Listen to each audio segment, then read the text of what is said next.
પટેલ દ્વારા જૂન, જુલાઈ, ઓગસ્ટ અને સપ્ટેમ્બર મહિના દરમિયાન વરસાદ ક્યાં કેવો પડશે તેની વિગતો આપી છે. તેમના જણાવ્યા પ્રમાણે મુંબઈમાં ચોમાસું થોડું મોડું થઈ શકે છે. અત્યારે તારીખ 19 સુધીમાં સૌરાષ્ટ્રમાં છૂટોછવાયો વરસાદ આવી શકે છે તથા અલ-નીનોની અસર થાય પણ ચોમાસું વધુ નબળું નહીં રહે તેવું હવામાન શાસ્ત્રી અંબાલાલ પટેલ દ્વારા તેમના અભ્યાસના આધારે જણાવ્યું છે. લોકો ગરમીથી ત્રાસ્યા છે અને રોજ વરસાદની રાહ જોઈ રહ્યા છે. ત્યારે અંબાલાલ પટેલ દ્વારા ગુજરાત અને મુંબઈના ચોમાસાની સાથે ઉત્તર પ્રદેશ, રાજસ્થાન વરસાદ તથા અલ-નીનોની અસરની કેટલીક વાતો કરી છે, જે ખેડૂતો માટે અને વરસાદને લઈ પોતાની વ્યવસ્થા કરતા સૌ કોઈ માટે જાણવી જરૂરી છે. હમણાં હવામાન ભેજ ઘટી રહ્યો છે. આરબ કન્ટ્રીના ગરમ પવનો આવી રહ્યા છે. હવામાનમાં ભેજ વધે, ઉકળાટ વધે તો જ વરસાદને ઝાડા ગણી શકાય. પરંતુ ધીરે ધીરે હવે લગભગ મુંબઈમાં ચોમાસાનું આગમન અંગે થોડુંક સહેજ મોડું થવાની શક્યતા રહેશે.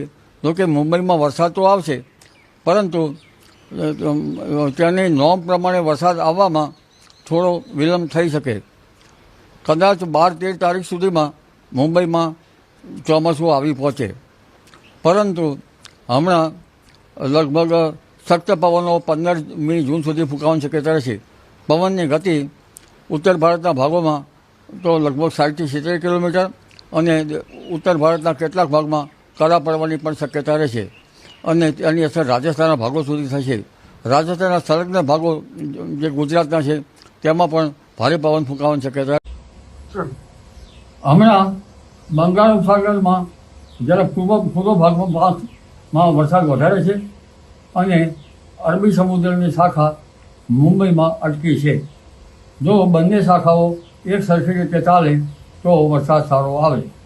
આ ઉપરાંત લગભગ આફ્રિકા તરફ એક એટમોસ્ફેરિક વેવ આવી રહેલ નથી.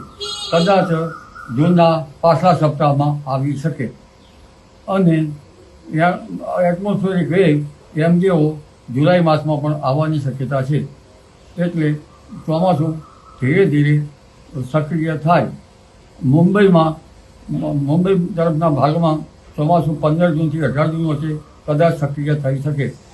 પરંતુ મુંબઈમાં વરસાદ થવાનો શક્યતા 23 જૂનમાં ગુજરાત તરફ વરસાદ થવાની શક્યતા રહેશે અને આજથી 19 જૂન વચ્ચે મૃગશીર્ષ નક્ષત્રનો વરસાદ ગાજવીજ સાથે સૌરાષ્ટ્રના ભાગો, દક્ષિણ સૌરાષ્ટ્રના ભાગો, પશ્ચિમ સૌરાષ્ટ્રના ભાગો, ઉત્તર ગુજરાતના ભાગો, પંચમહાલના ભાગો, કેટલાક મધ્ય ગુજરાતના ભાગોમાં ગાજવીજ સાથે પવનની ગતિ સાથે વરસાદ થવાની શક્યતા રહેશે.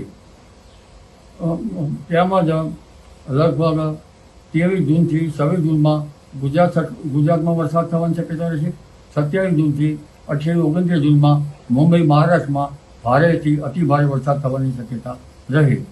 29 જૂનથી 7મી જુલાઈ વચ્ચે દેશ સહિત ગુજરાત ભાગમાં સારો વરસાદ થવાની શક્યતા રહે.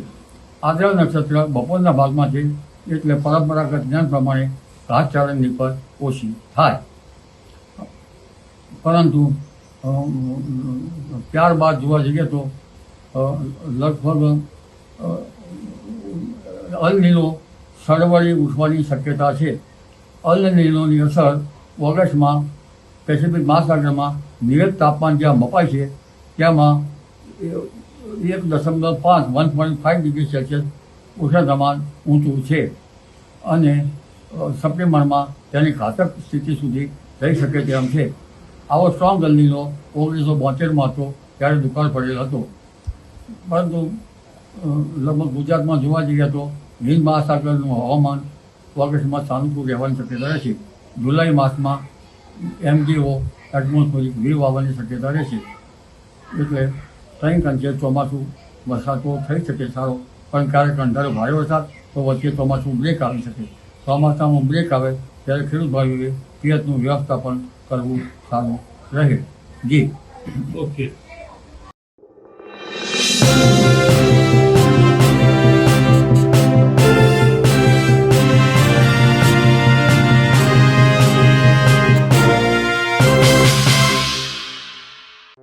સમાજ માટે સત્ય માટે સત્યપૂર્ણ સમાચાર પ્રસારણ આપના મોબાઈલ પર તરત જ લાઈક કરો, શેર કરો અને સબસ્ક્રાઈબ પણ કરો. અને હા, ઘંટડી વગાડવાનું ન ભૂલશો. આભાર.